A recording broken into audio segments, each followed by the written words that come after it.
share my screen now. Just to try something, I'm just going to share. I've got 2 Discord sessions open, so I'm just going to share screens. Screen 2. How's that look? Hey, look, I'm not sharing myself within myself. No? It seems to be working fine. You can read that, okay? Yeah. I'll make it a bit bigger. I'll get rid of this, and then Yeah, I'll sure. that. There you go. And then if I go in here, that's big enough, isn't it? Can you read that?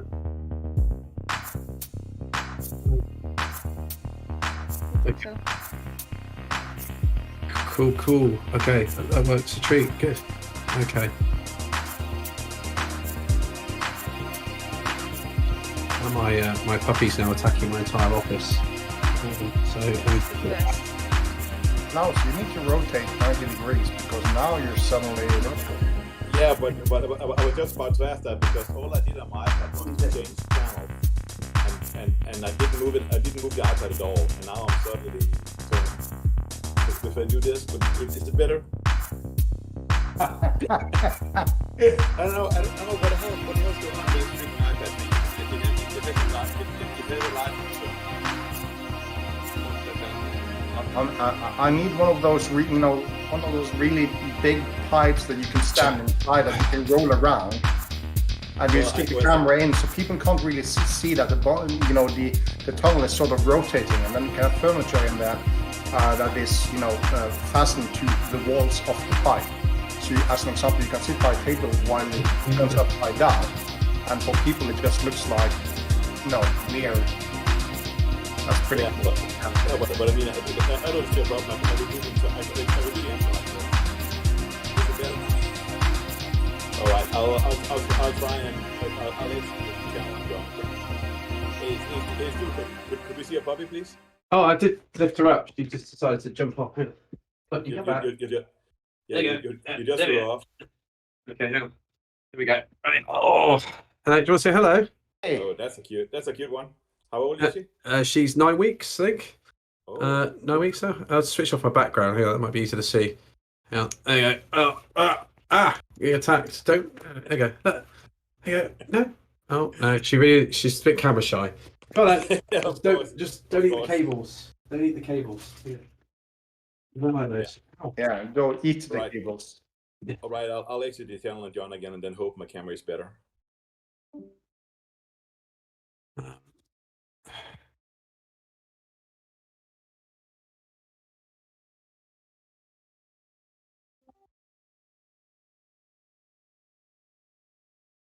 Jesus Christ, same thing. Well, that is extremely annoying. And that's Discord on iPad for everyone, folks. Yeah, but I've never tried. What now? Nope. Try to rotate your iPad, see what happens. Yeah. I'll if I do it while I'm in the channel, then it'll just rotate the screen and not the camera. So I'll rotate it while going out.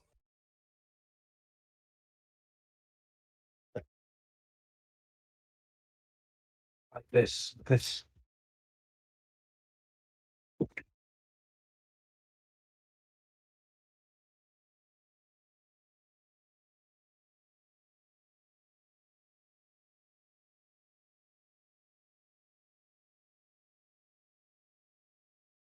Right. All right, I'm giving up. I have no idea why it does that, and I can't fix it. But when I'm outside of Discord, my camera is turned correctly. It's probably easier if you just rotate 90 degrees instead of trying to fix the iPad 90 degrees rotation. Yeah. Yeah, that seems to work well. Yeah. If you just do that just one more time, it's like it's sort of like your Spider-Man impression. Yeah. Jesus, what the hell is this thing? It's so annoying. Well, this is clearly a workaround. But yeah, that's a workaround. Yeah. All right.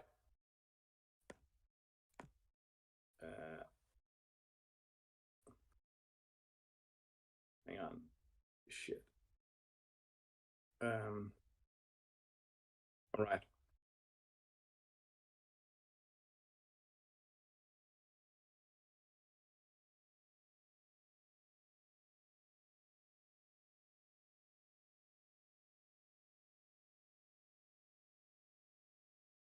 Well, guys, welcome to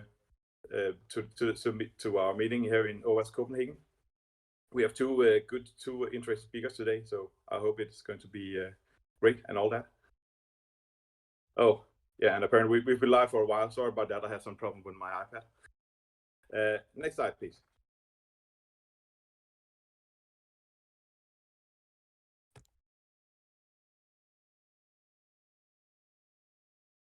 Oh.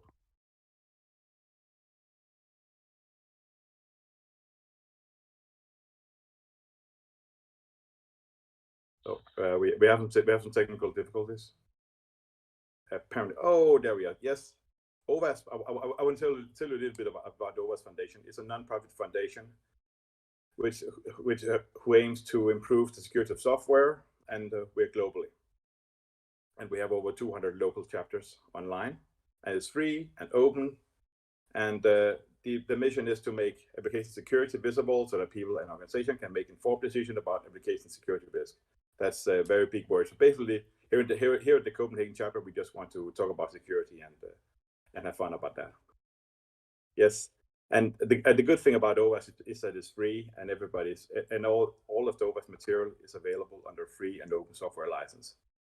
And the only thing that isn't free is the official OVAS conferences, but every meeting here in OVAS Copenhagen and in the other chapters are free, and they can be attended by everyone. Yes, we are a global not-for-profit charitable organization. We're vendor neutral, and with a collective wisdom of the best mind in application security worldwide. I didn't write that. But OVAS provides free tools, guidance, and documentation, and when we meet, we have done that at some point, and we'll try to do it again as soon as we can. Meetings are free to attend, and we'll have pizzas as well. And it's usually around 2 hours, at least when we meet online here. Yeah, 207 local chapters in 56 countries and counting. And next. And 189 projects, including 20 flagship projects like the OVAS for Mars and such. And in Denmark, we are 2 chapters, Aarhus and this one here in Copenhagen.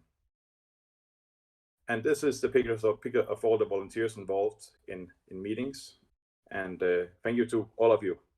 And we have room for more. So if you want to join us, please let us know. And special thanks to Christian from OVAS Aarhus today, because he helped us setting up streaming and all that stuff. So we literally couldn't have done it without him.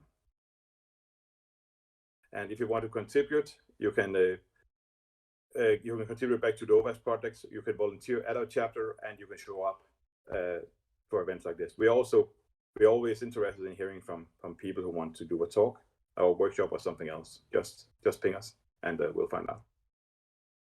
Yes, you can follow us on Twitter and on YouTube and on Meetup and on Discord.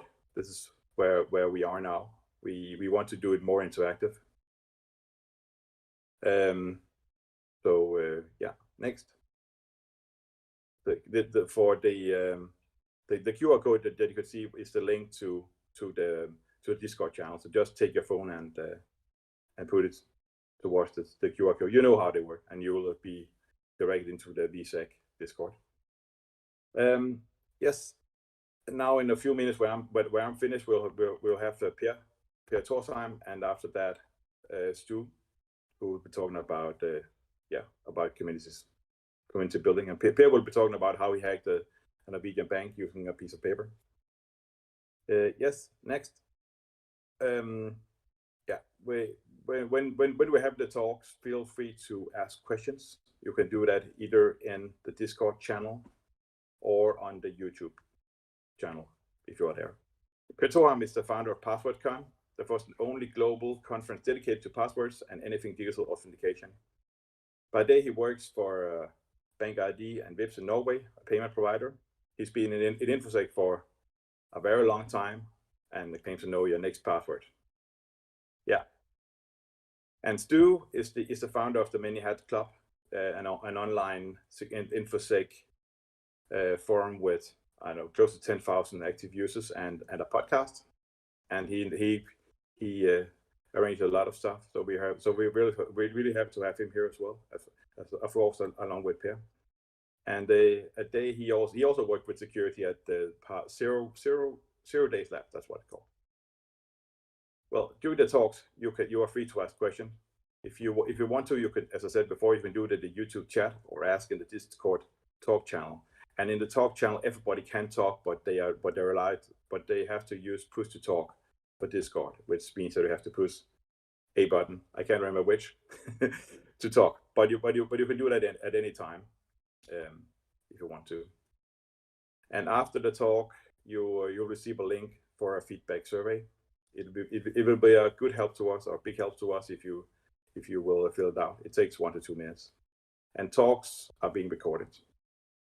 Yes, I think that was about it. Right? Cool. It was. Well, that was it from that was it from me for now. Awesome. So should I just get started? I will just share my presentation. Yes, please. Yes, I will do. Resolution. And go live. So I presume you can see my screen now? Yes, we can. Excellent. So here we are. So, okay, so hi everyone. My name is Per Thorsheim. By day, I do work as a security and governance manager for the product that is named BankID, which comes from the company called Vipps in Norway. And by all available spare time, I do enjoy a healthy interest into passwords and digital authentication. Just checking to see everything is okay. Everything is okay. Good. So this is me, and this is the license plate of my car. And even if you don't know Norwegian, I'm pretty sure you can guess what it says in Norwegian. It's password in Norwegian, passord. And that's for real. It's not Photoshop. That's my license plate. And I also use this to sort of do my introduction, that back in 2018, in January, I tweeted out on Twitter that I have a reputation to maintain. I have it verbally from Cormac Hurley, who is a researcher at Microsoft Research in the US, with a witness present that he's interested in passwords while I'm obsessed with it. So I did ask Cormac, please confirm my statement. And Cormac responds by saying, confirm, I have a curiosity, while Thorsheim is pathologically obsessed. Apparently there is some kind of problem. Well, I can see your screen, but you can see my screen. Okay, that's weird. Apparently everybody else can. Okay, then we'll need to figure out why. So I'll do like this, and from beginning, and I will share. And I'm presenting into Copenhagen Talks. Okay, so give me a ping, anyone. Can you see my presentation now?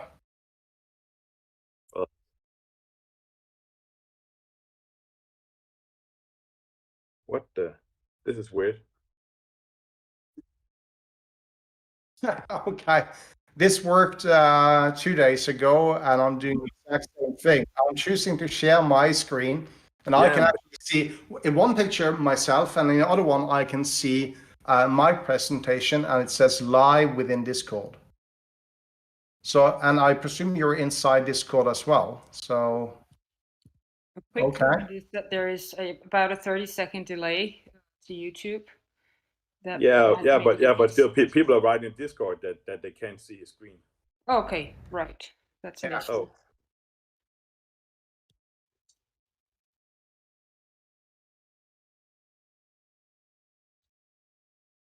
Right. Well, Christian, is there I think something you can do here? well, we should probably assume that people also writing in Discord that the presentation isn't Discord but on YouTube. So I assume it's the delay. So yeah. Oh yeah. I'm now inside the Ovast Copenhagen Talks channel, and Yeah. I mean, the code is as well. Otherwise, we couldn't hear him. yeah, but 2 days ago we were inside the voice video chat. Yeah, but the code isn't it because you have to manually put his stream in focus, or how is that?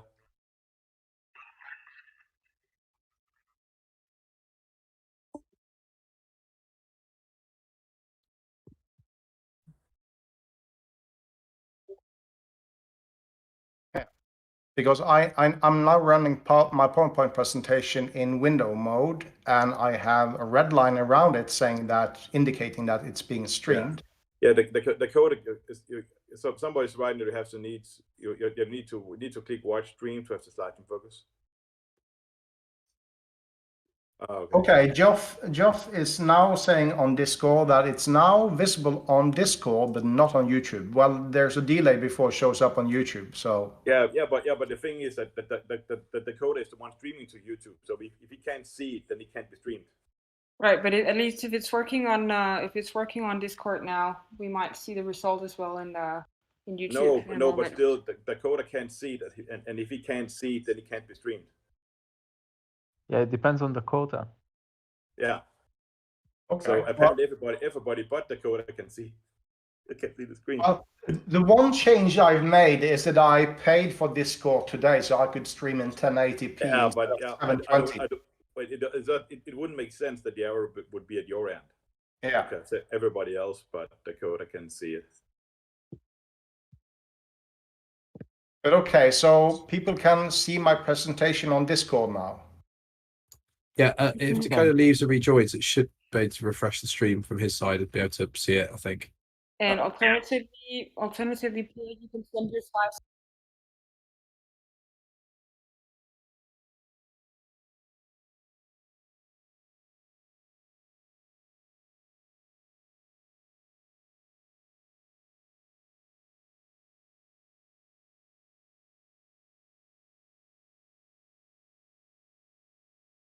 Presentation. Exactly right. So Klaus, a PIN code walks into a bar and the barman says what? I have no idea. You are too short to be here. Of course it is. Password walks into a bar and the barman says what? You're too long. Oh, Hey man, I've seen you before. Oh, now it works. Now I can see the stream on YouTube. Now you can see the stream on YouTube. Excellent. And you can see my slides as well. Yes. Yes! Winning. Dakota? Okay. So I guess Dakota can see it as well. Yep. Yeah, then you can probably see it as well. Okay, so hi, I'm Per. I'm blah, blah, blah, and I tell stupid password jokes. And to prove it, I have Norwegian password, the word for password, puzzle, as license plate on my car. And I also have it in text, in public, from Cormac Hurley at Microsoft Research, that I am pathologically obsessed with passwords. And I'm actually proud of getting this statement from Cormac, because he's one of those academic researchers that I truly admire for his work. And I've also said this many times before, I'm not interested in sports, cars, and I usually don't drink even beer. My interest is in passwords and anything that you can possibly relate to digital authentication. So what I'm going to talk about, I figured out that, since we now have an international audience, and I would really appreciate it if all of you would type into YouTube or Discord, what country are you from, or eventually give up your name and whatever bank you're working for, and of course give us your online banking password as well, if you prefer. That would be really helpful. We would really enjoy to see how many countries are actually watching this presentation today.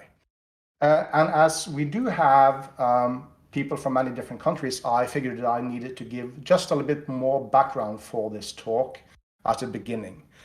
In Norway, where I reside, everyone does online banking.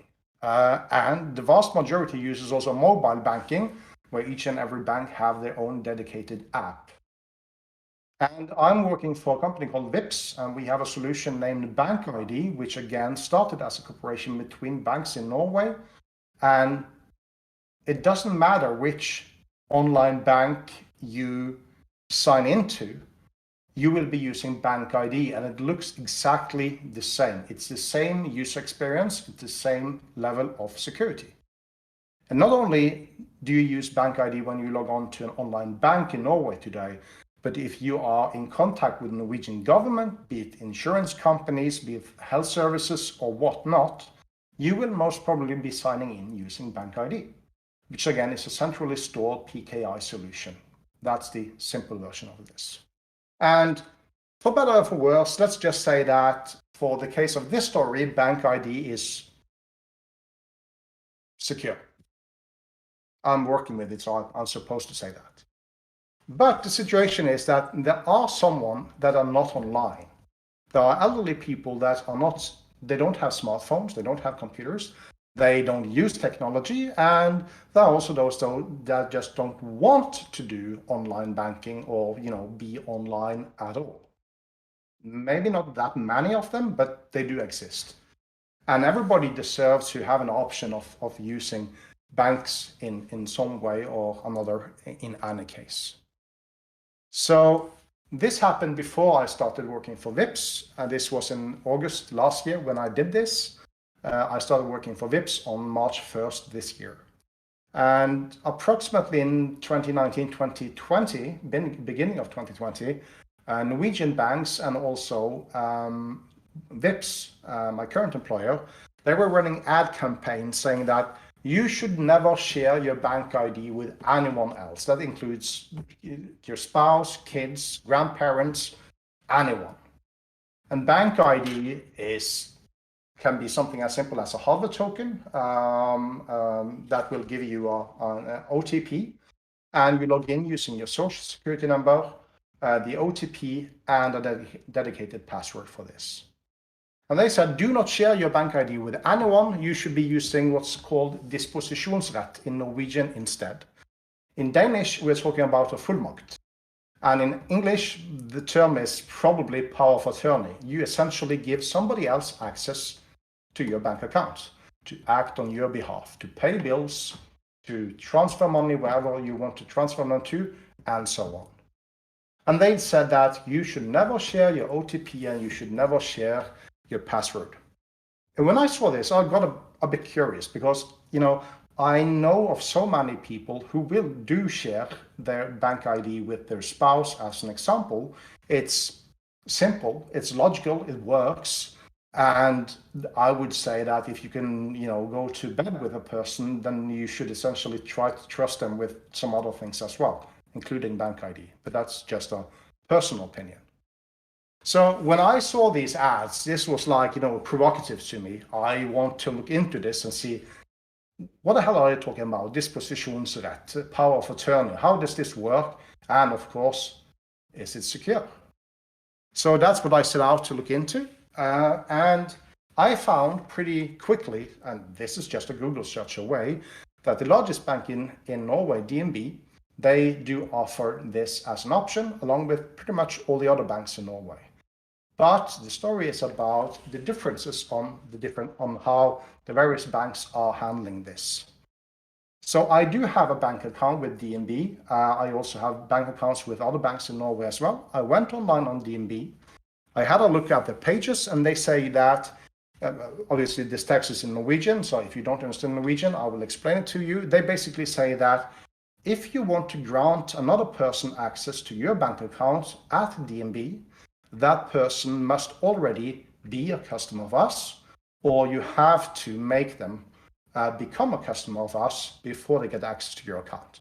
So it sounds like, sounds reasonable in a way to do it that way.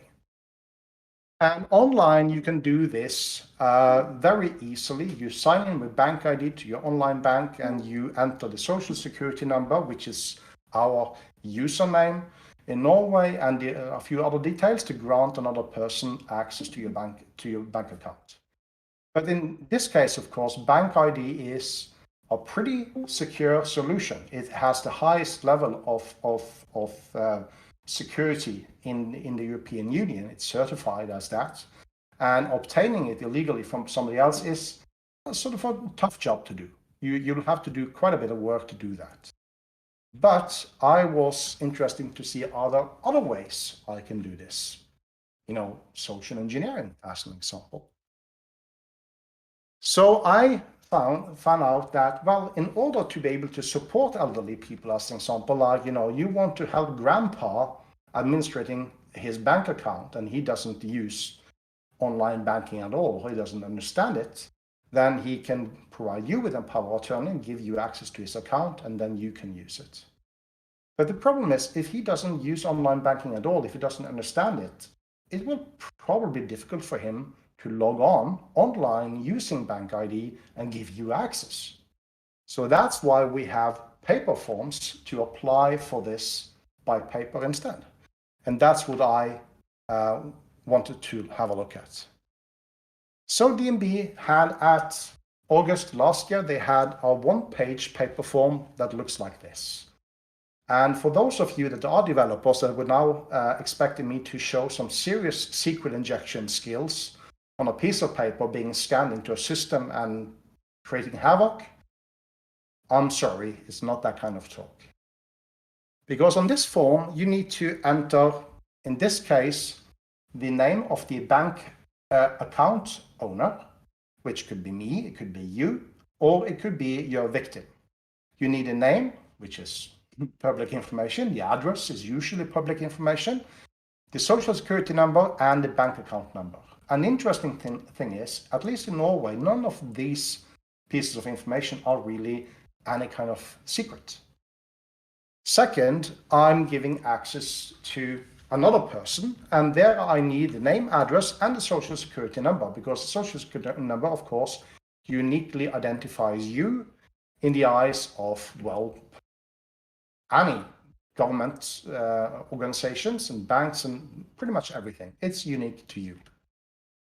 And this is where I will insert either a money mule or a criminal that will be, the fall guy in my case, because I'm way too smart to put in my own name there to gain legal access to the account of the victim.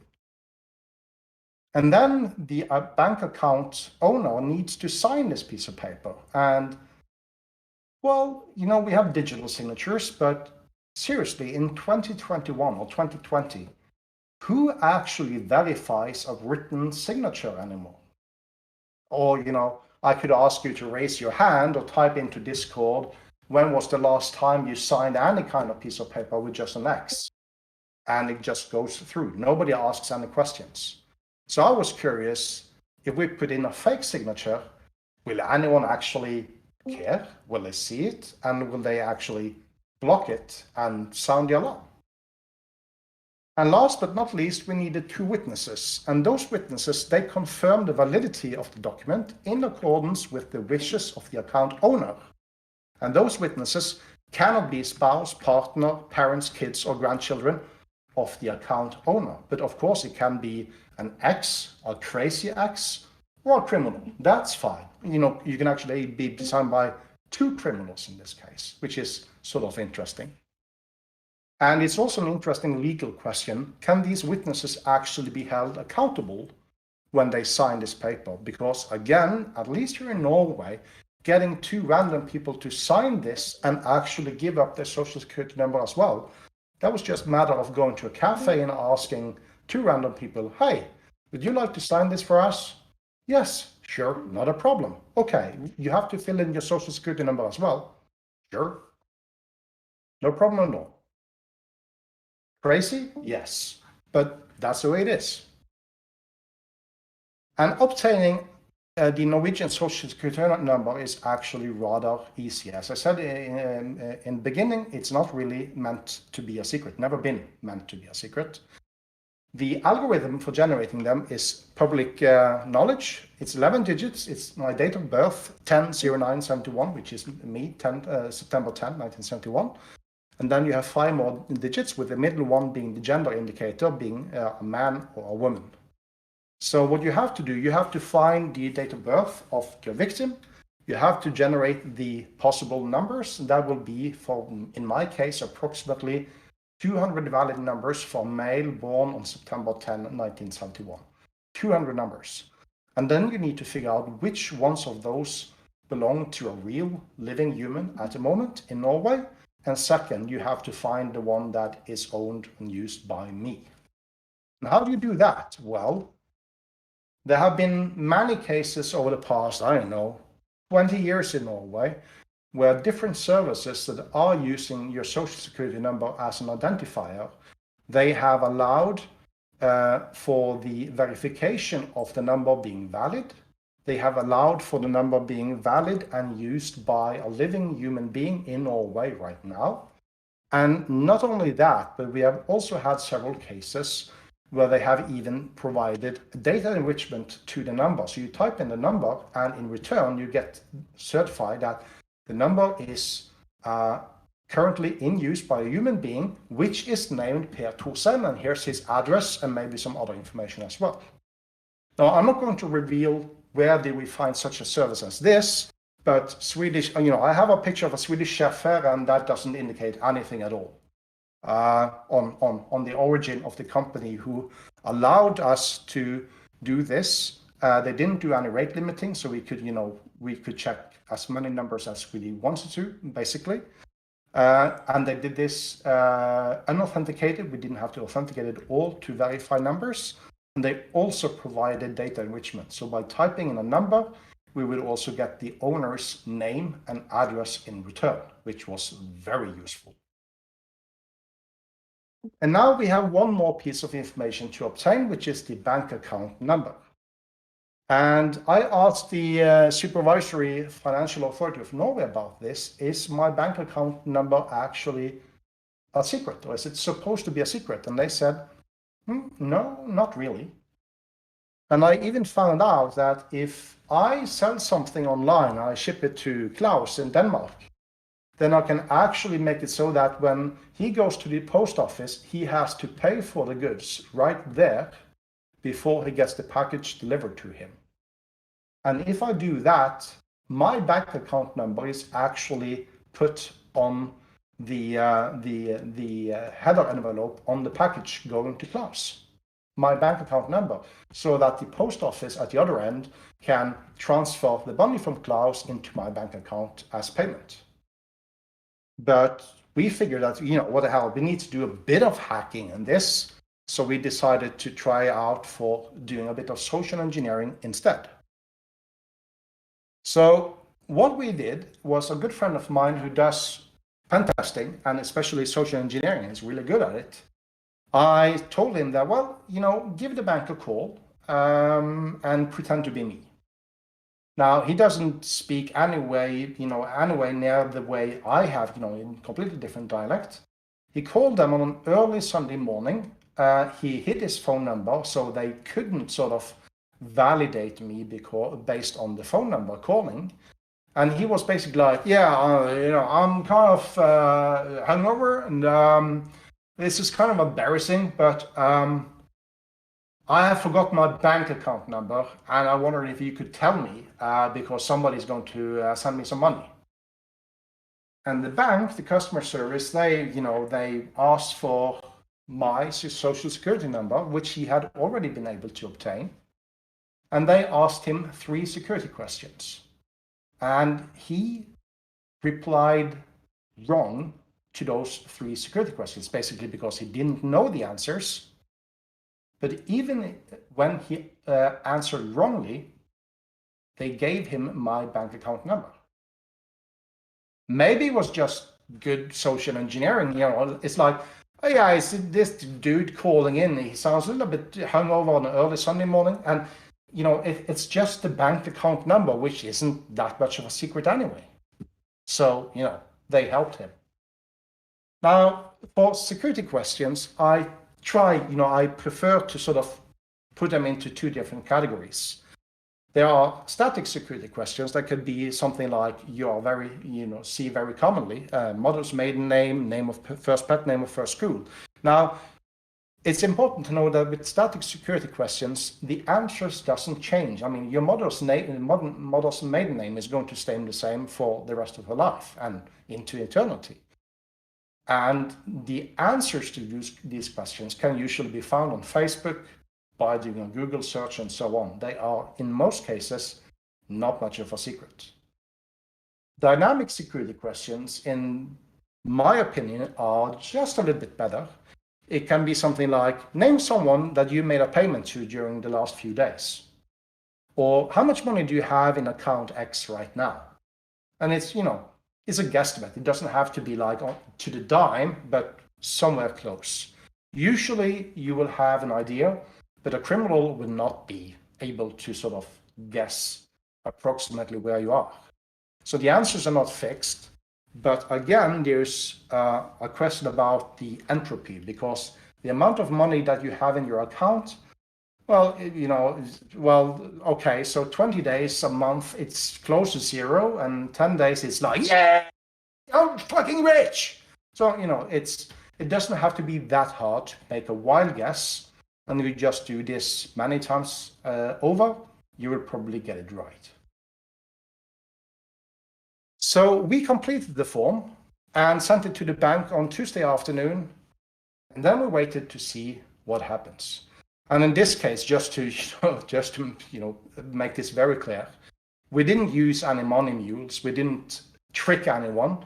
The person getting access to my bank account was a good friend of mine. So we sort of didn't do anything illegal. It was not necessary to do anything that even resembles illegal activity to actually test this out. And then we waited. And what happened? Well, boom. Suddenly my friend had access. Now, that's not much of a big surprise, because we filled out the form legally the way we're supposed to, and we sent it in. And then my friend got access in a few days after we sent it in. I mean, that's the way it's supposed to be. So what's the big thing here? Why could you possibly see this as a problem? Well, first of all, we used several colors on the pens for filling in the form. And we had several people write the information into the different fields. And some of it was also put in there by using a printer. So if anybody had looked at the paper form, they would ask, there's black ink, there's red ink, there's blue ink, and there's, 5, 6, 7 different types of handwriting in here. And some of it has been printed using a printer instead of being put in by hand. And what the writing on the envelope is completely different from all the signatures and all the text on the form inside the envelope as well. So we were a bit surprised. Nobody called or contacted the witnesses either in this case. And we didn't have to provide any ID for the witnesses in the letter. We didn't even have to provide my ID or the ID of the person getting access to my account. Now, the big boom in this was the fact that me as an account owner and the person getting access to my account, we did not receive any notification at all that this access had been ordered or when it was completed. No text message, no mail, snail mail, no email, no in-app notification, no notification in the online bank using a normal web browser, nothing. And that's the big boom here, because that means we could fill out this form with a victim and 2 or 3 criminals and money mules filling in as witnesses. And then we could get access to your account, and you would not get a notification at all that we were inside your bank account, and we could do pretty much anything. And talking about anything, when you get this access in Norwegian banks today, it is a simple full access or no access. There's absolutely no granularity at all. So even though your purpose might be just to help your grandpa pay a few bills, you can actually go in and look at his complete transaction history 10 years back in time. So my friend was suddenly not just able to, pay my money to, her account in the Cayman Islands. She could also see what I have been spending my money on during the past 10 years. That's not good from a privacy perspective, and it most probably is not necessary at all either. And there were more issues with this sort of power of attorney access to account. It's not standardized. The legal agreements are different from bank to bank. The order process, the overview of the system, like the way it looks online, any changes you made, the way you use it, the logging, the alerting, and the way you remove access for that other person is different from bank to bank. And in one case where I configured this power of attorney for another person, they forced me to digitally sign a contract, and it said that this access lasts until December 31, year 9999. That's like, okay, so Queen has to sign Who Wants to Live Forever, and I sort of believe in that, but, putting into a legal agreement that this agreement stands until 9999, that's kind of weird. I would say that 10 years should be sufficient, or 50 years for that matter. And as I mentioned, when I logged in, I could not see in the main display of my bank, either in the app or on the website, that somebody now had access to my bank account. And the craziest part is, when I asked my friend to transfer some of my money into her own account, or to a friend's account in another bank, or just buy some stuff online, in the log that I can see, all transactions were made by me. And I talked to customer service at the bank, and they said, nope, all those transactions were made by you. So you need to be very careful who you decide to give access to, because that's 100% on you. Which is okay. So how do we fix this? Well, there are many ways to fix this. And of course, I've done responsible disclosure from day one here. So that's very important. I'll get back to that as well. One of the things is looking into the use of time. Using time to our advantage and to the disadvantage of the criminals. Good example, you type in your PIN code a couple of times too much wrong on your iPhone, and you get the message, iPhone is disabled, try again in 5 minutes, or 30 seconds, 1 hour, or 7,000 years, or whatever they are using. Is rate limiting. In most cases, that will be a warning and a very minor annoyance to normal people, but for the bad guys, for the criminals, this will usually make it very, very hard to gain access.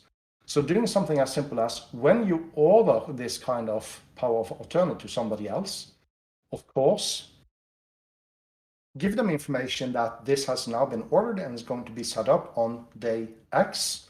And when it has been done, send another confirmation to the account owner and the person getting access that we have now completed your order for access to this bank account. Second, of course, especially in the Norwegian system, granularity. It was truly crazy to see that it's just yes, full access, or no access at all. And maybe even worse, regarding granularity, when you are receiving electronic bills from your power company or from bank or anyone else, in almost all cases, you receive them only electronically. You never get bills in normal snail mail anymore. You get them inside your bank. But they are being addressed to your social security number. So what we found out is that the person that has access to my bank account cannot see the invoices I'm receiving. And when she couldn't see them, she couldn't authorize them or deny them. So maybe the most important point of having access to somebody else's account in order to help them, which is to help them pay their bills, is something that you can't do. And you can't even do that today either, because it still remains to be fixed.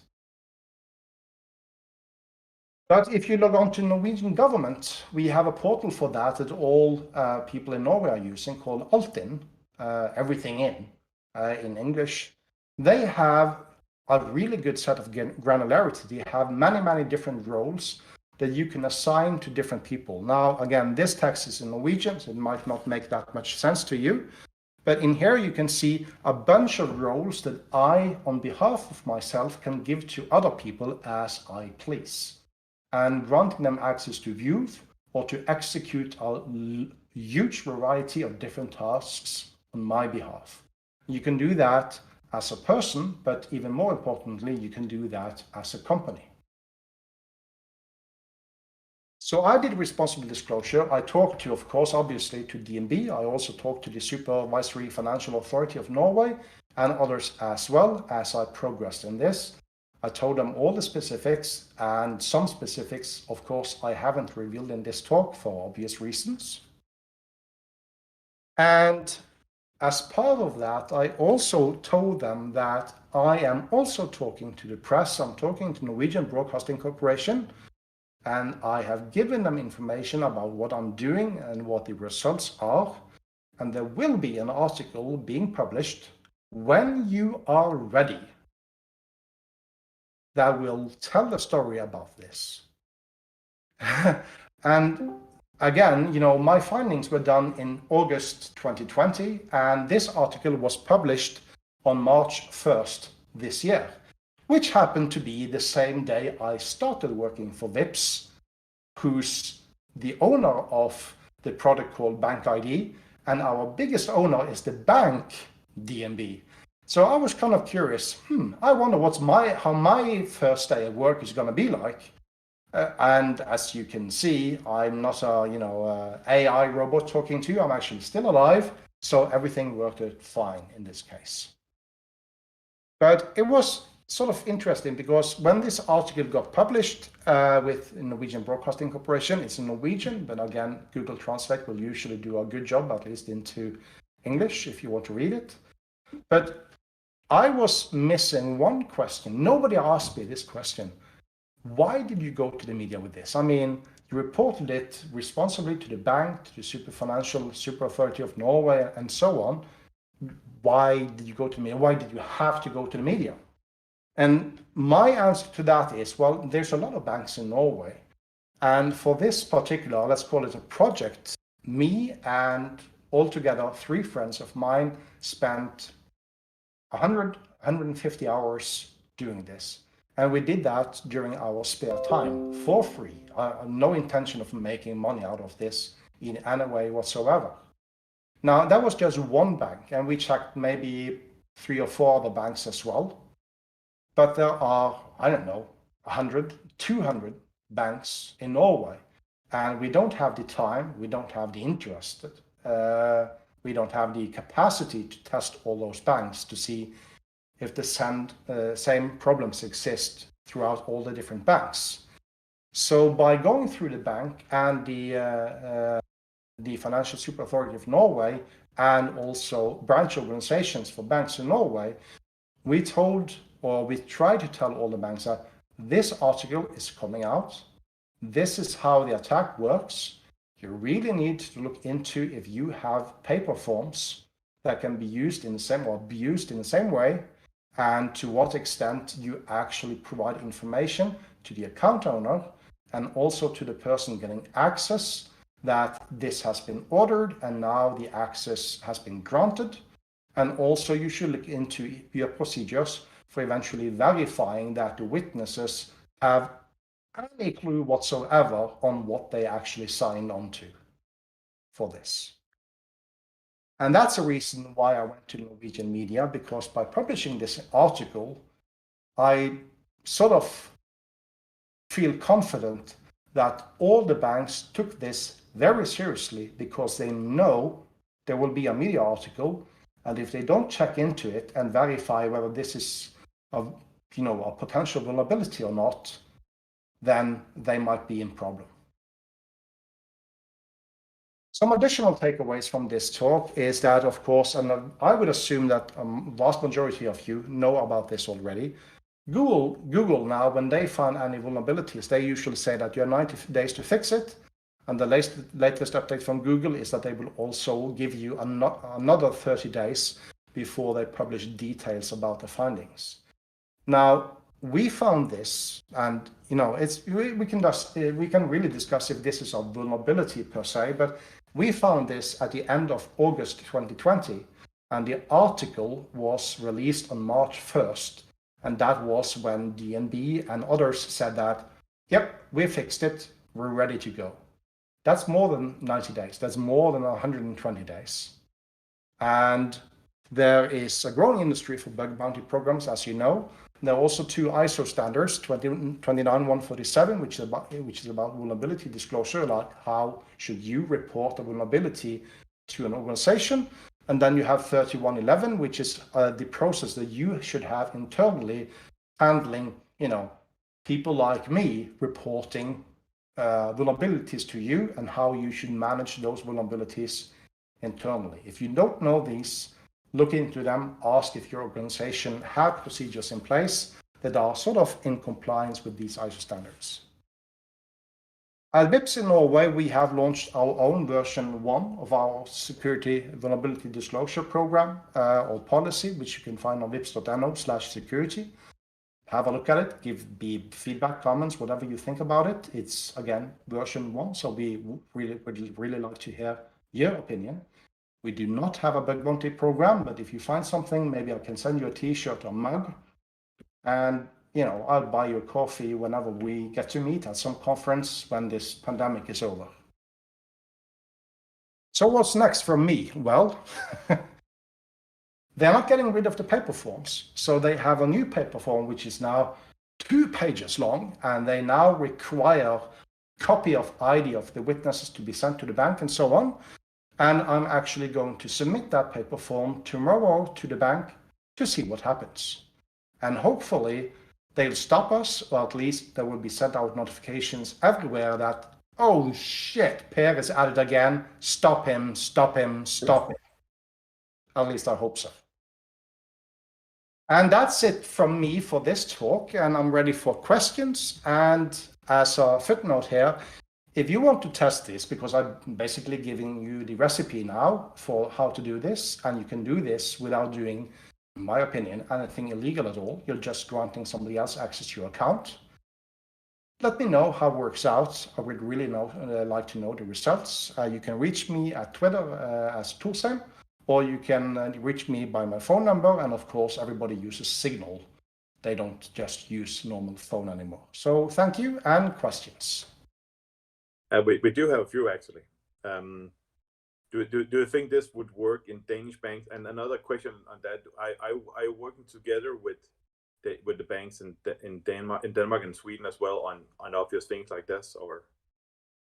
I have to admit that I did have some mixed thoughts about doing this talk for Obast Copenhagen and so on. But I mean, the story has already been in Norwegian media. I have no idea if anybody in Sweden, in Swedish banks or Danish banks, have picked up the story. I don't know if the Nordic financial services that are covering the Nordics have distributed the story. It hasn't been in the media, but I just thought that maybe there was an official cooperation between them. But I guess that would be too easy. That would probably be too easy. I mean, the banks and the organizations that are, doing standards among the banks and so on, there is a cooperation between Norway, Sweden, Denmark, and Finland, to the best of my knowledge. But how good that works, and if they would report on something like that, if they would provide, the necessary advice, I don't know. But I have to admit that last night I couldn't resist myself. I had to Google Denmark, and I don't think I will be revealing too much when I say that it looks to me like Danish banks, there are a lot more Danish banks that actually do have these paper forms available than Norwegian banks. Mm. So the question in Denmark is not whether the paper form is available, because it is.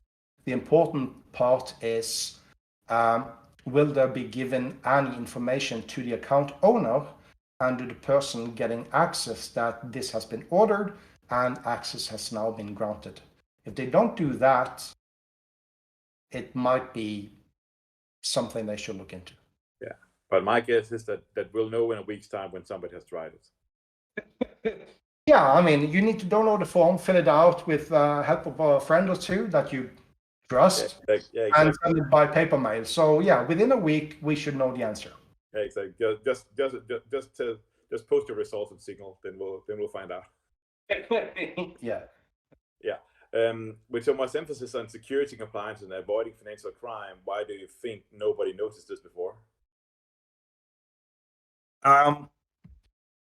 Well, you know, I actually I've asked around, you know, people that are I'm going to be 50 in September, so I'm starting to get old, and you know, I'm probably a dinosaur to a lot of you. But I've been asking people that are even older than me and still alive, and I asked them, you know, when did we stop verifying paper signatures? When did we stop using paper forms basically altogether? Why do we still have them? And it's like, well, everybody is doing it online. The reason for why we are doing paper signatures and paper forms still is that, well, elderly people, disabled people, and those few people who just doesn't want to do this stuff electronically online because maybe they don't trust it, or, you know, 5G radiation or something like that. And you need to be able to provide banking service to them as well. And I've even heard that, well, maybe one reason for why we have this way is that, yeah, we needed to provide some access for them, but we just made it as simple as we could at the time. And after that, we've never done a new risk analysis. Because these paper forms, they might be 20 years old now. And they you know, it's a paper form. Why would you need to update that? Why would you need to revisit the risk analysis that we did 20 years ago for this? Because very few people use it anyway. So what I found by, you know, I would say pure luck, because I was curious, is, you know, it's a remnant from the old ages. You know, I found a dinosaur. Hooray! Yeah, have you tried testing other forms? Say again? Have you tried testing other forms, paper forms, while you were at it?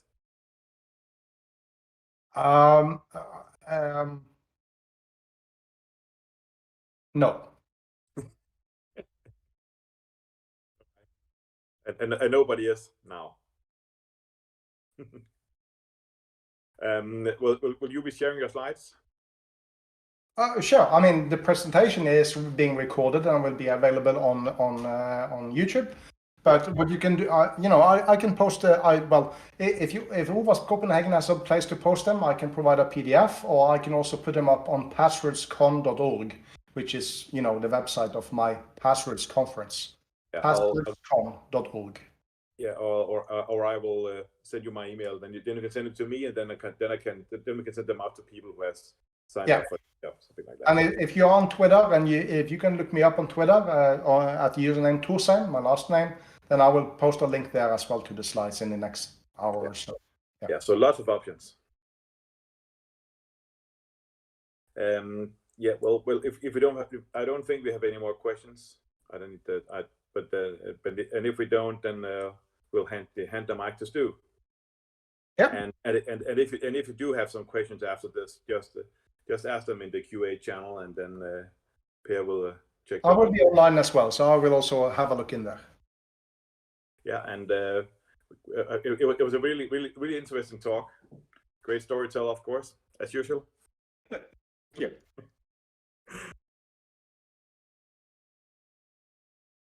Yeah. So Stu?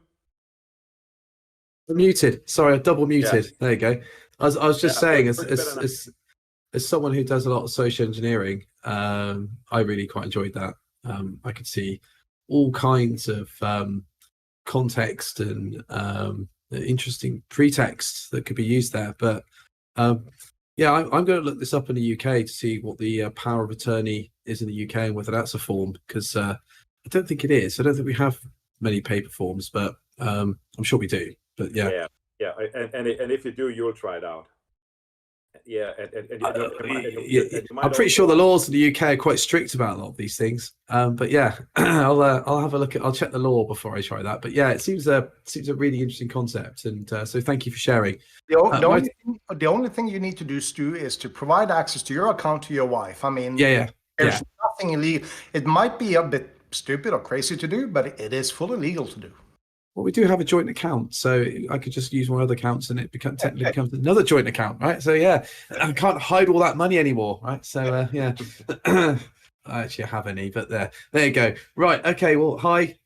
You may hear a slight croak in my voice tonight. I don't normally talk like this, but I don't know if that's a good thing or not. Maybe I should. But I'm Stu, otherwise known as Stuart Peck, or on Twitter known as Cybersex Stu. Which can sound dodgy if you mispronounce it. I have been doing information security for a long time, actually, and get involved in many things such as social engineering, open source intelligence. I'm quite well known for some of the open source intelligence work I do, finding missing people, stuff like this. But tonight I'm here to talk about community. And the reason I'm here to talk about community, if I can share my screen, is because I have founded a community. I have worked in helping find other communities over the last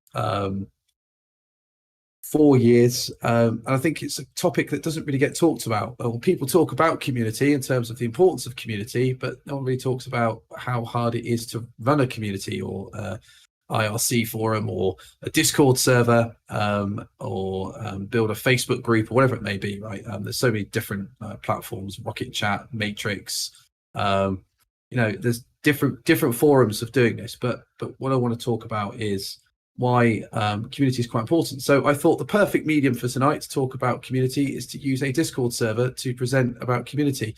And it did sound like a terribly good idea when I tried this a long time ago. And I said I'd never do this again, but then Klaas said, "Oh, you should definitely do this," and so it's all his fault. So yeah, right, okay. So I think I've talked about me. First of all, can everyone see my screen? Is it too small? Do I need to make it bigger? I think it works. I think it works. Okay, cool. We'll roll with it. If I need to zoom in a bit, I can do that. Right. So I'll let you know if people complain. Yeah, if you just get complaints, it'd be fine. I won't be able to see them anyway, so you can just shout at me. Right, so I founded a community called the Many Hats Club. We started that for the main reason I started that community and we picked Discord is because at the time Discord was very much an emerging platform almost 4 years ago. And it seemed like it had quite a lot of good features and sort of fit the bill for what we were trying to build. And at the time, we didn't really know what we were trying to build, but we had a kind of idea of what we wanted to do. And we wanted to bring people together, we wanted to have good conversation. And this kind of evolved very much from there into conferences, community projects, and tools that have been released, and a whole bunch of stuff. And then it formed into like a podcast, and then it's sort of gone into a whole bunch of other things, really. And of course, what I want to talk about today really is, if you are thinking about doing community, I've got some advice I'd like to impart, maybe things that lessons that I've learned over doing these things for 4 years, and actually very many lessons that you can learn from, because there are many things that I've done and many mistakes I've made that I think are quite important. And I guess, I've had memes made of me and all this kind of stuff, and you can look those up online if you want to see later, but there are plenty of that. But what I want to talk about is the kind of importance of community, and what is kind of things that I've kind of learnt over the kind of last 3-4 years almost. And what are some of the things that we've achieved and we can learn from? So, like, I've had a podcast that's got 103 episodes. I'm surprised that we had 103 episodes. Some crazy guests, everyone from like John McAfee, who's pretty crazy, and a unique experience in itself. Dave Kennedy, Lisa Forte, Troy Hunt, Elliot Olson, otherwise known as Baptiste John.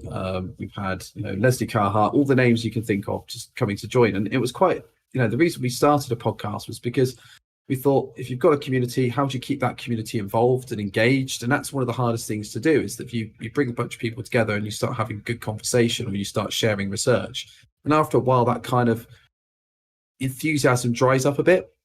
So you need to have a reason for why someone will come here, and it's becoming increasingly harder because there are so many communities. You've got I don't know, you've got this community, you've got the the Black Hills information security community, you've got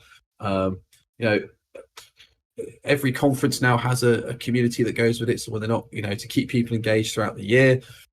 So whenever there's a conference, an online conference or physical conference, there's always a Discord server that goes with it now, or some kind of community that goes with it, to keep the conversation going, to kind of build that and continue it. So having a reason why should I come and join your community and spend my valuable time there and contribute to it is obviously quite a big thing, right? And it's not something people think about very much. Collaborating on research, collaborating on helping other communities. And one of the things that I thought was quite interesting is when we kind of first started out, was looking at actually creating a community of communities, which is a bit of a weird thing to say, but basically we created like an owners community and started partnering up. And this wasn't really done when we started. It was like, so we had like, I think it was like 50 or so Discord communities all kind of collaborating together on projects and things like this, and sharing ideas and doing talks and sharing research and ban lists and things like this of people that potentially would cause disruption. So you can get an early warning system of somebody who's basically doing a crypto scam, or who's trying to dox people or do other stuff. So trying to kind of collaborate together and try and work out what's working and what's not working in one community, and how you can bring that in is something which is quite unique. And traversing into the physical space as well. So you don't have to just be virtual. Like meetups are a great place. Meetups still, well, when we can actually do meetups, maybe not for a little while, but meetups seem to be quite a good thing as well. So going from on mostly virtual to then a physical meetup, and then actually meeting people at conferences and having people all over the world, then wherever you are, there's always a bit of that community there that you can kind of bump into. And I've done that many conferences where we bumped into quite a few people. Is something which was quite nice. And then you have unusual experiences, and this was from like 44Con. I don't know if you can see this, but this was a bit unique, if it's going to work. Where I was doing a talk at 44Con, and then I turn up halfway through my talk to find people sort of turning around, looking at the screen, and then finding about 200 people wearing a face mask of me. So that's a little bit unique. And I don't know if that's community or that's just odd and such an unusual experience. But you wouldn't get this, right, if you didn't sort of build that kind of, that kind of engagement. And I don't know, it's just unique. But there you go, just something fun to share. So why? Hardest question, and I've talked about this before, but this is one of the things that I talk about is why does it need to, and it doesn't always need to exist, but why am I creating this? And one of the things that I've come to learn, and possibly partially why I have very little voice at the moment, is it's very hard. Spinning up a Discord server is great, and you can do it in like literally a minute. I spun this one up in about 10-15 minutes a month ago, right, or 2 months ago. It's so easy to do. What's hard is to keep that community going. It's an investment of time, and if we're all very busy, do you actually have the time to do it? Because if you don't do it properly, it will just fizzle out. I've seen communities spin up, do really well for about 6 months, then after 6 months it sort of drops off because the enthusiasm's gone. You've got to try and keep things going, keep things fresh, keep people engaged, get people to give their own time to come back again and spend time. And so having something kind of dry up, or people start leaving in floods over a period of time is something which is quite difficult to kind of prevent. You have to try and keep people coming back for a reason. I'd spent some time talking to like the Box community and how they started out and how they grew, and did some work with them. If you're linked to a brand, it's always a lot easier. If you're starting out just fresh, just with something, maybe it's just for you and your friends to hang out, or maybe it's for something a bit like for streaming, or maybe it's something on a topic that you're very interested in, or research. That's always quite useful. Or maybe just CTFs and things like this, capture the flags, or whatever it may be. It's something you can do quite easily. AppSec, or all the application security. Kind of talking about specific topics and going into the weeds about things. It's always quite good to do that off Twitter and places like that, because you get lost in the noise. So things to think about if you are going to go down this journey, and it's not for everyone, I will say, but think about what's going to make what is the community going to be for? What am I doing this? What am I doing it for? Is it research? Is it whatever it may be? Is it how are you going to make it different? You don't have to make it different. It's fine. You can just have the standard couple of channels or hundreds of channels. Don't have hundreds of channels. That's a terrible idea, actually, but have some channels. What people get from it. Are they going to get mentoring? Are they get access to tools? Are they getting access to research? Are they going to be able to collaborate on something? What is it that you're trying to do? And how will you keep people in that community? And as I said earlier on, the time, do you have the time? There is a factor into this, which I will kind of talk about, is also have a good team. This isn't a singular sport, this is a team sport. So if you are building something, you want to build out something that's a bit bigger, find your core mod team, moderators, or people that are going to help and staff, because that's the hardest bit. If you don't have a good team around you, it's always going to be a lot harder. And that was the hardest thing for me, is finding people that I could trust, people that could, that wants to do it. There's always someone who wants to be a moderator, that's great. But actually someone who can invest the time and do it and build that community and be with you for a long time is always quite important, because ultimately we're not doing this for the money, or if we are doing this for the money, I've missed a trick, because it's quite hard work, right? So communities for me is all about giving back on what you can do. And so yeah, that's it really. And that side, the why, get that covered off. What platform? For me, we talked about, we didn't know what we were going to use. We looked at Discourse, we looked at Slack, Reddit, Rocket, all those kind of things. And we actually chose, we went out to people to ask, went to Twitter to ask who we should use, and what platform they came back with Discord, and we kind of thought that was a good idea. I think we were going to go with Discord anyway, but good to get validation, and actually that really helps. And you might want to think about, well, what do I want? Do like some kind of analysis to say what platform do I want to use? And I don't want to talk too long on this because I've kind of touched on it, but think about what that platform should be for you, what you're trying to get out of it. That's quite important. And actually, a good example of this, actually, it is to talk about, a good example is from the offensive security. So they kind of reached out to me as they were thinking about doing their platform and said, well, what should we do? And I said, go and ask the community and actually find out what they want. So they did that, and eventually they landed on a Discord server, which is doing particularly well. But the thing is, always go out and ask what your community wants. You can build it and people will come. And the default is, something like Discord, but it could be anything, right? And it could be so many different options. So many good Slack channels, so many different. Tracelab Slack, for example, is phenomenal. The open source intelligence community in there is amazing. And that is, I don't mind Slack, and people love Slack, but use what's best for you and what's going to be best for your community. I will stop saying community in a second. Right. So it is a struggle, right? It is hard. This is not easy. Make sure you have good team, as I talked about. Ensure you have a decent code of conduct. People will, we work in InfoSec. We always like to find those loopholes, right? So, there is a way around any kind of terms of service, and people will find it. Many times I've done this. People always say, well, actually, you said this in your code of conduct, but actually, I didn't do that, so therefore I'm not breaching the terms. And you can get into many different discussions with people about it. So make sure your code of conduct is tight, so you don't have to get into those discussions. As I said, there's that kind of responsibility. Make sure you're kind of mentally ready for it. And as it grows, I think we were at 10,000 at one point, and then I kicked about 2,500 people in a week because there was just lots of inactivity and wanted to keep it fresh. But when you get to sort of the 7,000, 8,000 people, it gets quite busy. So it can get quite tough with people requesting lots of things. So be mentally prepared for that.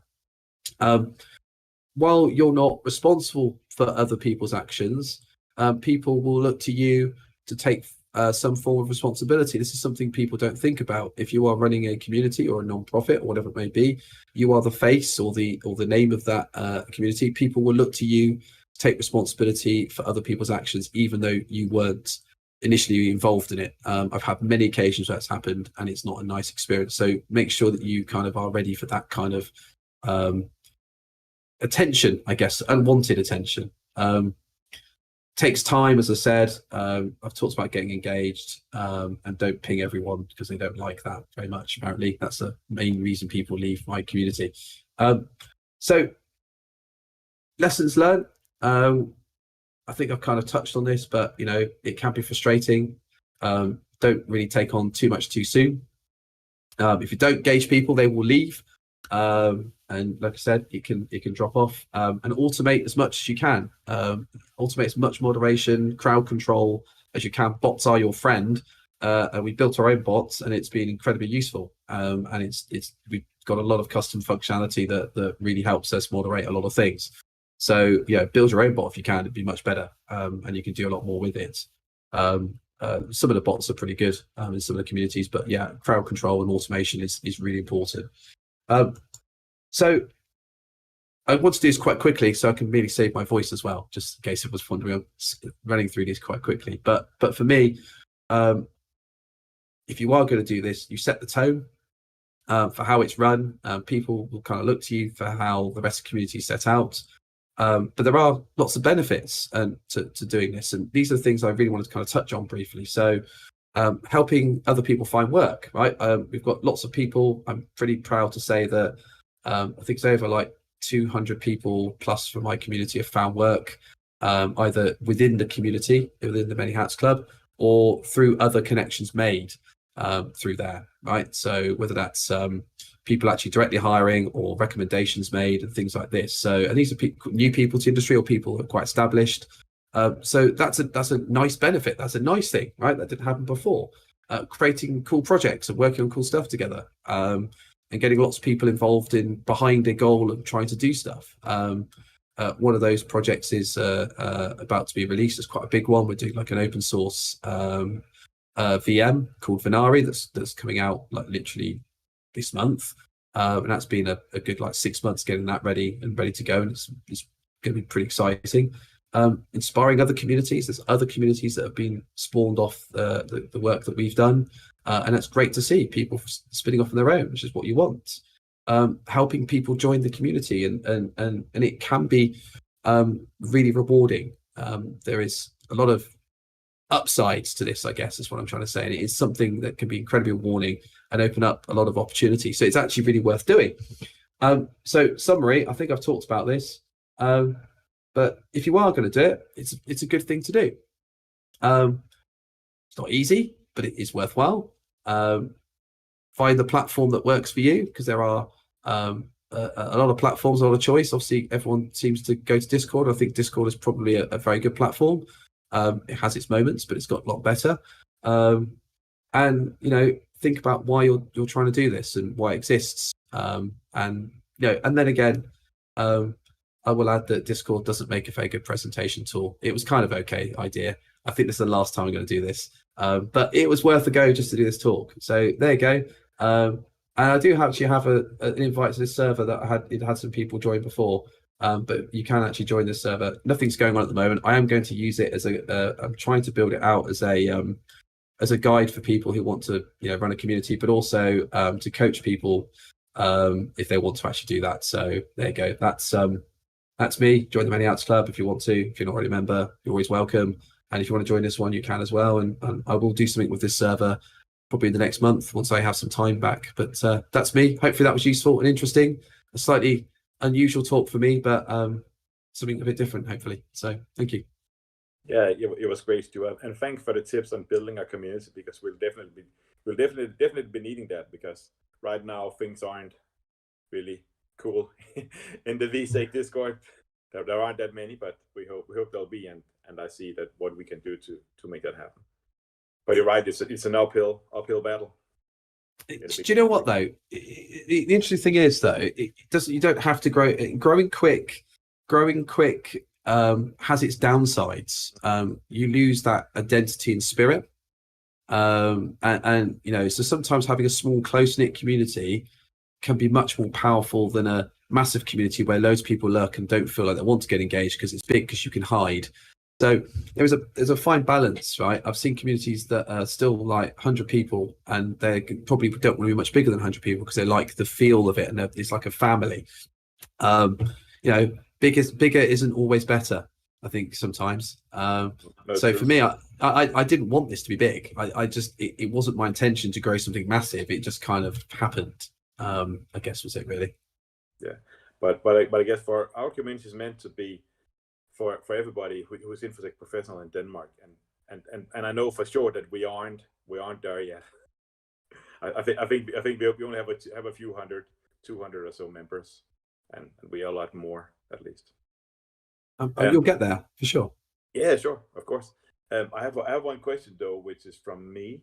Do you have any idea of why commercial companies are building Discord servers and building communities? Do you know what they'll get out of it?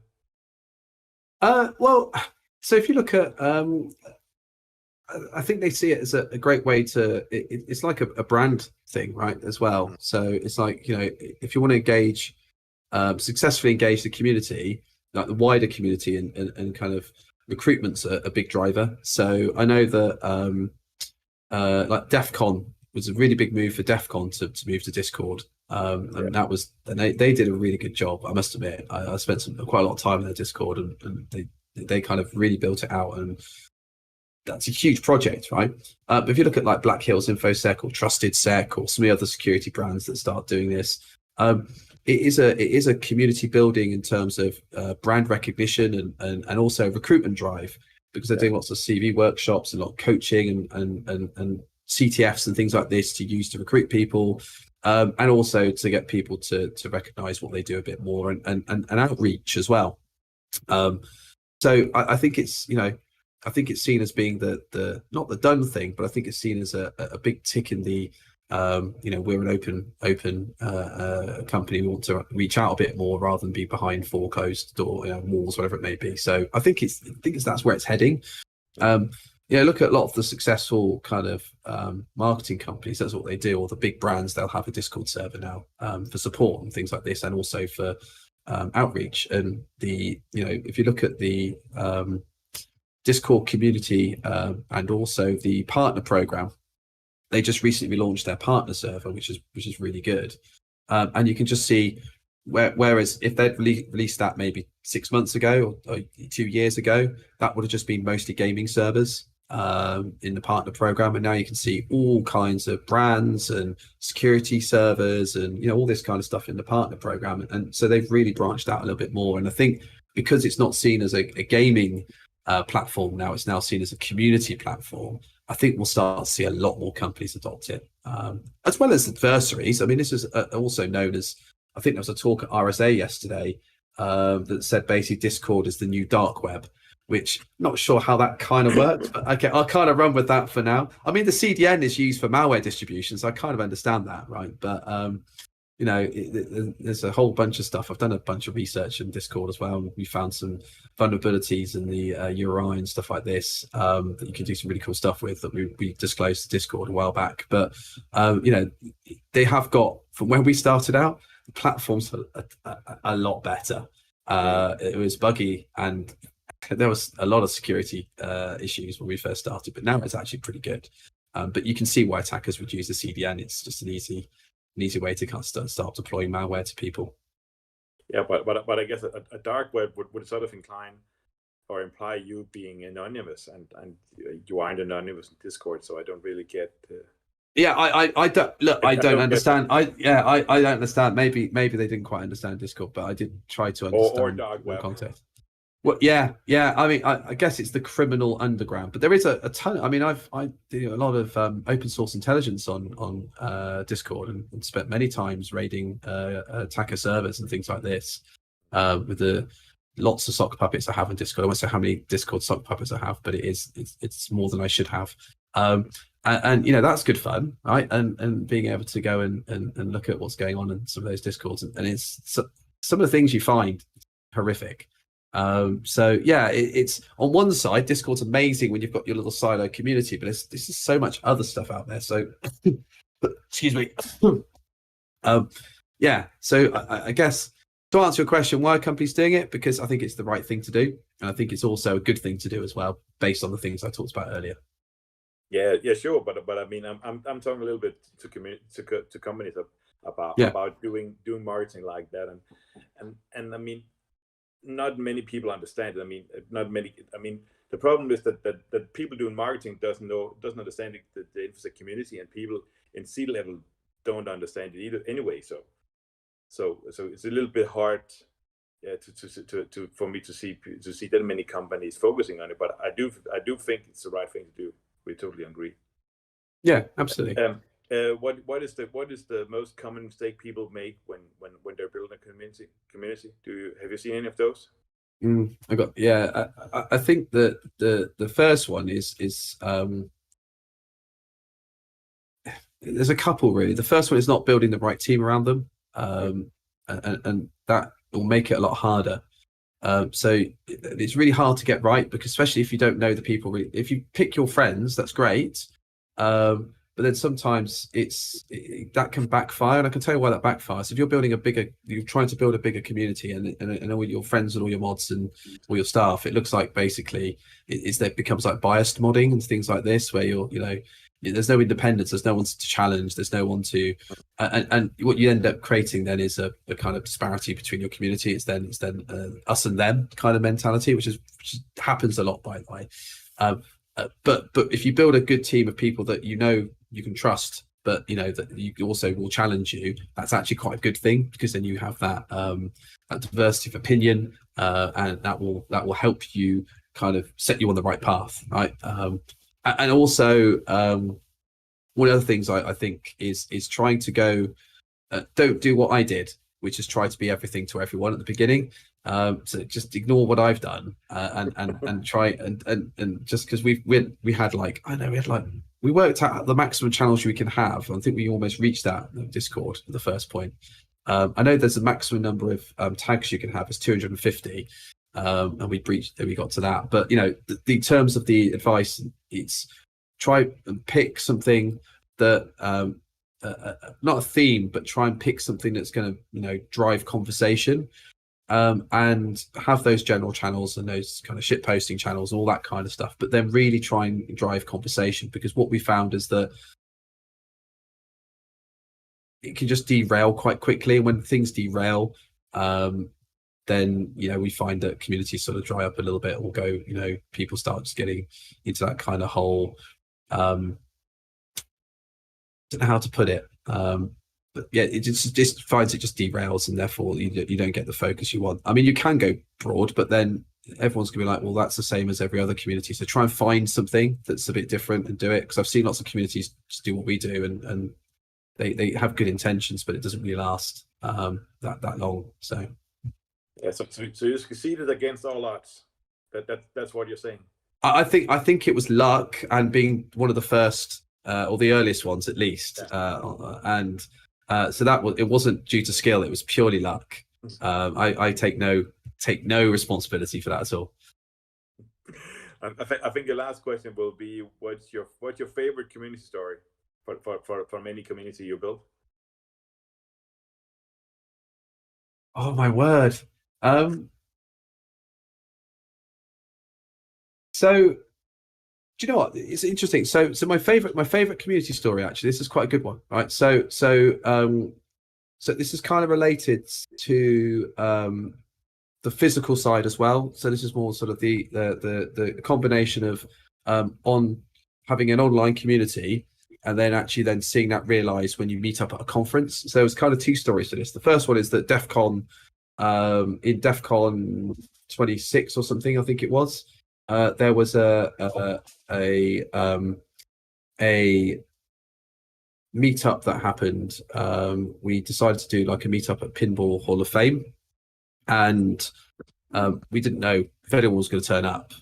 And the one thing that we wanted to try and prove was, all of these people that were here, would they actually turn up? And what we realized is that, we were quite new at this time, and all of a sudden we had like 60 people just turn up randomly for an event and telling all the stories and playing pinball, and those people I sort of known quite later on. So for me, that was quite a big story that we could actually show that the virtual side of a community can then actually, at a bigger conference, can then attract a load of other people. And then of course people had heard about the community and had kind of moved on from it and said, well, this is really good, and joined off the back of that as well. So that was kind of one of my favorite stories, because it kind of proved the concept for me. There's loads of stories about raiding like John McAfee's a political server and actually getting made an administrator of it. That was hilarious, but that's probably one for another day. But yeah, so that was kind of the best story I had from a community perspective, I guess. Yeah, well, exactly. And but I mean, especially in DEFCON when so many things are going on in the same time. I mean, you're overwhelmed. Oh yeah, and to have them come off the strip and then come all the way down to like the Pinball Hall of Fame, which is like right down, like miles away from Caesars, where it was hosted. So yeah, that was a big thing. Yeah, exactly. And the strip is long. Well, exactly. Yeah. Well, I think that was it. Thank you very much for your time, Stu. It was very entertaining, and thanks to Per as well. What we'll do right now is we'll go to the OWASP launch channel and just chat for as long time as we want to do that. And that's it, I guess, for now. So thank you very much, guys.